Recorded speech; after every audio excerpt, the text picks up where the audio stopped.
पूजा व व्रत के समय सुने गणेश जी की प्रसिद्ध कथा, मिलेगा पुण्य लाभ। किसी भी पूजा, व्रत या कथा के दौरान गणेश जी की कथा सुनना आवश्यक होता है। विघ्नहर्ता गणेश अपने भक्तों की कठिनाई को दूर करते हैं और उन्हें मनवांछित फल प्रदान करते हैं। विघ्नहर्ता गणेश को बुद्धि, विवेक और धन का स्वामी कहा जाता है। हिंदू मान्यताओं के अनुसार गणेश जी की पूजा करने से घर में सुख शांति बनी रहती है और जीवन के सभी दुख दर्द दूर होने के साथ शुभता का वास होता है। भगवान गणेश अपने भक्तों की जिंदगी में आई हुई विपदा को हमेशा के लिए दूर करते हैं और लंबे समय से रुके हुए शुभ कार्यों को संपन्न करते हैं। किसी भी पूजा में सबसे पहले गणेश जी की आरती की जाती है और बिना गणेश जी की कथा कहे कोई भी पूजा अधूरी मानी जाती है।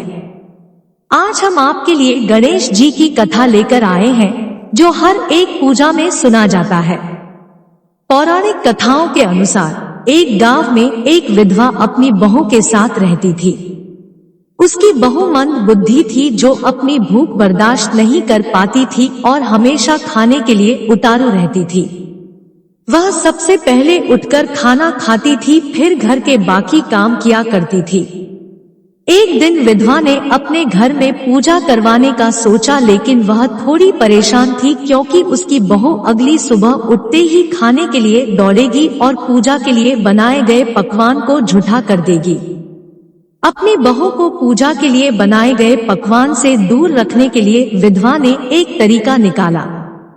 पूजा वाली सुबह उसने एक मटका लिया और उसके नीचे एक छेद कर दिया और अपनी बहू से बोली कि आज पूजा है, इसीलिए खाना खाने से पहले पानी भर के ले आओ। बहू भी चालाक निकली। उसने देख लिया था कि विधवा ने मटके के नीचे छेद कर दिया है, इसीलिए वह अपने साड़ी में आटा बांधकर पनघट पर चली गई। वहां उसने आटा निकाला और कुएं के पानी के मदद से बाटियां बनाने लग गई। कुएं के पास ही एक श्मशान घाट था जहां चिता जलाई जा रही थी। बहू ने उसकी आंच में अपनी बाटियां सेक ली। उसकी बाटियां सूखी थी तो वह पास में ही गणेश जी के मंदिर चली गई जहां गणेश जी को किसी ने चोला चढ़ाया हुआ था। उसने देखा कि गणेश जी की तोन पर घी लगा हुआ है। उसने उस घी को अपनी बाटी पर लगा लिया और उसका भोग गणेश जी को लगाकर वह बाटी खा ली और घर वापस चली गई। बहू की इस हरकत पर गणेश जी को बहुत गुस्सा आया और उन्होंने गुस्से में अपने नाक पर उंगली चढ़ा लिया। जब गांव वालों ने देखा कि गणेश जी ने अपने नाक के ऊपर उंगली चढ़ा लिया है तो उन्हें मनाने के लिए बहुत जद्दोजहद किया गया, लेकिन गणेश जी ने अपनी उंगली वापस नहीं उतारी। जब यह बात राजा को पता चली तो राजा ने बड़े बड़े पंडितों और ज्योतिषियों को बुलवाया और हवन करवाया, लेकिन गणेश जी फिर भी नहीं माने। सब बहुत चिंतित थे। राजा ने पूरे गांव में यह ऐलान करवा दिया कि जो भी इंसान गणेश जी की नाक पर से उंगली हटाने में सफल होगा उसे इनाम के तौर पर 5 गांव दिया जाएगा। गांव के सभी लोग गणेश जी को मनाने में लग गए, लेकिन गणेश जी माने ही नहीं और अपनी उंगली चढ़ाए रखे। अंत में विधवा की बहू बोली कि अगर सब उसे आज्ञा दे तो वह गणेश जी की उंगली हटा सकती है। उसकी बात सुनकर विधवा हंसने लगी और बोली कि जब बड़े बड़े विद्वान कुछ नहीं कर पाए तो वह कैसे गणेश जी को मना पाएगी। किसी ने बोला कि जब सब लोगों को मौका मिला तो उसे भी एक मौका मिलना चाहिए। फिर सभी लोग बहू को एक मौका देने के लिए मान गए, लेकिन बहू ने एक शर्त रखी। उसने कहा कि उसके घर से लेकर मंदिर तक पर्दा बांधा जाए।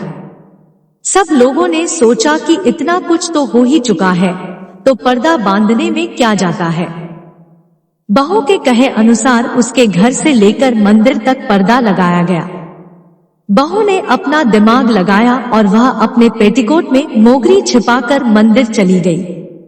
मंदिर जाकर उसने गणेश जी से बोला कि मैंने आपके तोन से जरा सा घी क्या ले लिया, आपने अपने नाक पर उंगली चढ़ा ली। अब नाक पर से उंगली हटा रहे हो या दूं एक मोगरी की, अभी आपके टुकड़े टुकड़े हो जाएंगे। बहू की यह चेतावनी सुनकर गणेश जी थोड़ा डर गए और उन्होंने सोचा कि यह तो पूरी पागल है, कहीं सच में यह मुझे मोगरी ना मार दे। गणेश जी ने बिना सोचे समझे अपनी नाक पर से उंगली हटा ली, जिसे देखकर गांव वासी खुश हो गए और बहू का जयकारा करने लगे।